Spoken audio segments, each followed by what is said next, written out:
ఏంటి అందరికీ ఎలా ఉన్నారు? బాగున్నారా? నేనైతే బాగున్నాను. మీరు కూడా బాగుండాలని నేను మనస్ఫూర్తిగా కోరుకుంటున్నాను.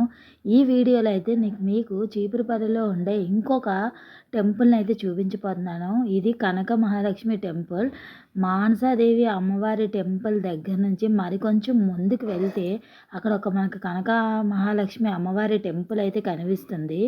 చాలా పెద్ద టెంపుల్ అండి. లోనికి వెళ్ళగానే చూస్తే తెలుస్తుంది ఇంత పెద్ద టెంపుల్ అని. చాలా ఫ్రీగా ఉంది టెంపుల్ చుట్టూ కూడా. చూడండి ఎంత ఖాళీ ప్రదేశం ఉందో. టెంపులే అంత పెద్దది ఉంది. దాని చుట్టూ కూడా చాలా ప్రదేశం చుట్టూ ఉంది మొత్తము. చూడడానికి కూడా చాలా ఫ్రీగా గుడి చుట్టూ ప్రదక్షిణలు చేయడానికి, అలాగే కూర్చోడానికి అంతా కూడా చాలా అంటే చాలా బాగుంది.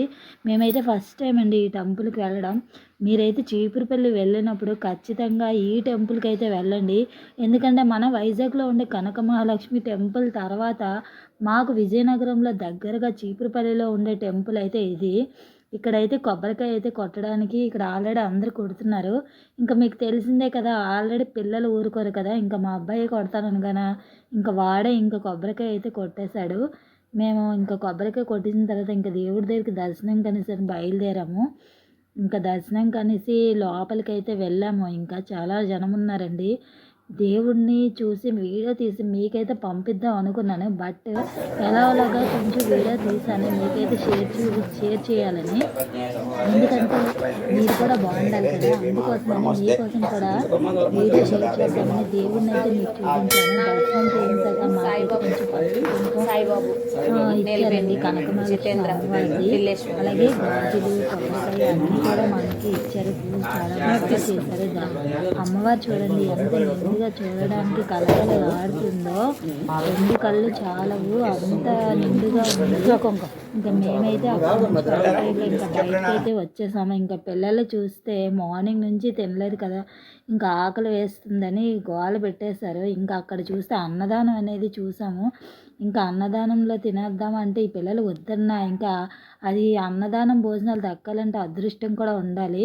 ఎందుకంటే అన్నదానం భోజనాలు అనేవి ఎప్పుడో దొరుకుతాయి. మ్యాక్సిమం మేము వెళ్ళినప్పుడు అయితే దొరికాయి. ఇక్కడ చెట్టు చూసారా, ఈ చెట్టు దగ్గర అయితే అందరూ ముడుపులు కడుతున్నారు. ఇంకా మా అబ్బాయి అయితే నేను కడతాను అన్నాడు. వద్దు అని మేము అన్నాము, అది ఏంటో మనకి తెలియదు కదా అని. బట్ అయితే అదృష్టంగా తనకి సడన్గా అయితే ముడుపు కట్టే ఛాన్స్ అయితే దొరికింది. ఇంకా వాడేదో మొక్కేసుకున్నాను కట్టేస్తాను అంటే ఇంకిద్దరం కలిసి అయితే గుడి చుట్టూ ప్రదక్షిణ చేసి ఆ చెట్టు చుట్టూ కూడా ప్రదక్షిణలు చేసి ఇంకా ముడుపు అయితే దండం పెట్టుకొని, వాడేదో దండం పెట్టుకొని మొక్కుకొని ఇంకా ముడుపు అయితే కట్టేశాడు. ఇంకేం చేస్తాము, ఆకలి వేస్తుంది అన్నప్పుడు ప్రసాదం తినడం కన్నా ఇంకేం ఉండదు కదా అని పిల్లలకైతే ఆకలి వేస్తుంది కదా, ప్రసాదం తినేద్దామని చెప్పగానే ఇంకా పిల్లలు ఇంకేం అనలేదు. ఇంకా ప్రసాదాలు అయితే తినడం స్టార్ట్ చేసాము. చాలా బాగున్నాయండి భోజనాలు. ఎందుకంటే ఎప్పుడో పెడతారంట సండే టైంలోనే. నార్మల్గా అయితే అన్నదానం ఎవరికీ దొరకదు. కానీ మాకు అదృష్టం కలగడం వల్ల మేము వెళ్ళే టైంకి మాకు అన్నదానం కూడా దొరికింది. పులిహారి, కర్రీస్ అలాగే రైస్ అన్నీ పెట్టారు. ఇంకైతే భోంచేస్తాం. Thanks for watching.